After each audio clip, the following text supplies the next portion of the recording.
আজকে আমরা আলোচনা করব প্রতিশব্দ শিখি। প্রতিশব্দ বলতে বোঝায় এমন কিছু শব্দ যেগুলো কাছাকাছি অর্থ প্রকাশ করে। যেমন গাছ শব্দটি আমরা যদি দেখি, শব্দটি কখনো বৃক্ষ, কখনো তরু, কখনো উদ্ভিদ, কখনো লতা, আবার কখনো তৃণ বোঝায়।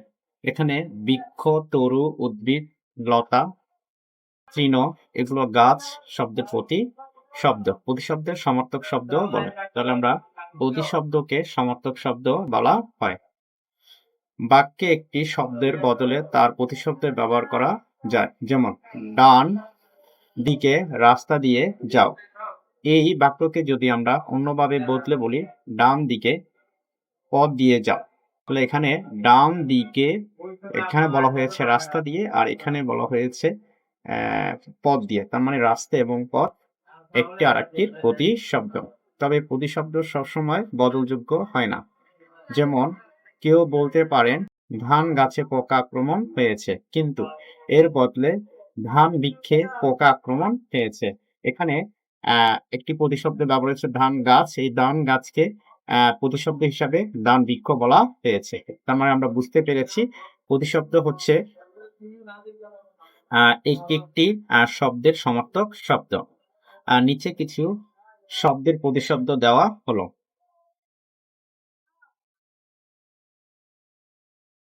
আমরা যদি নিচের প্রতিশব্দগুলো একটু লক্ষ্য করি, প্রথম প্রতিশব্দটি হচ্ছে আমাদের অকাল। এই অকাল অসময়, অবেলা, দুর্দিনের, অশুভ সময় এবং দুঃসময়। পদ্ধতি শব্দের প্রতিশব্দ হচ্ছে মেহমান,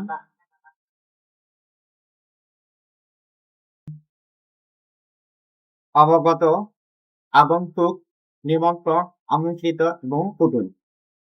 অবাক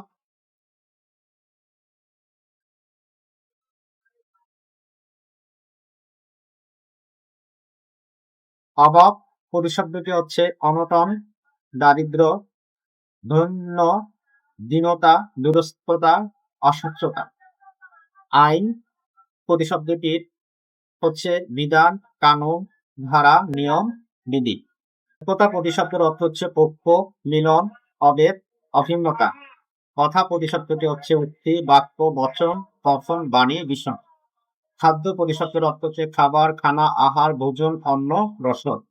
যশ প্রতিশব্দ হচ্ছে ঝঞ্ঝা, তুফান, সাইক্লোন, জটিকা, টর্নেডো, ঘূর্ণিঝড়। দয়া প্রতিশব্দ হচ্ছে অনুগ্রহ, করুণা, কৃপা, অনুকম্পা, মায়া। দিন প্রতিশব্দ হচ্ছে দিবস, দিবা, বার, রোজ। নদী প্রতিশব্দ হচ্ছে নদ, গাং, স্রোতস্বিনী, তটিনী। পাখি প্রতিশব্দের অর্থ হচ্ছে পক্ষী, পঙ্খী, বিহঙ্গ, বিগহ, পাখালি। মন প্রতিশব্দের অর্থ হচ্ছে অন্তর, দিক, পরাণ, চিত্ত, হৃদয়, অন্তঃকরণ। যুদ্ধ প্রতিশব্দ হচ্ছে লড়াই, সংঘর্ষ, সংগ্রাম, সময়, রণ। সুন্দর প্রতিশব্দ হচ্ছে মনোরম, মনোহর, শোভন, রম্য, সুদর্শন, ললিত।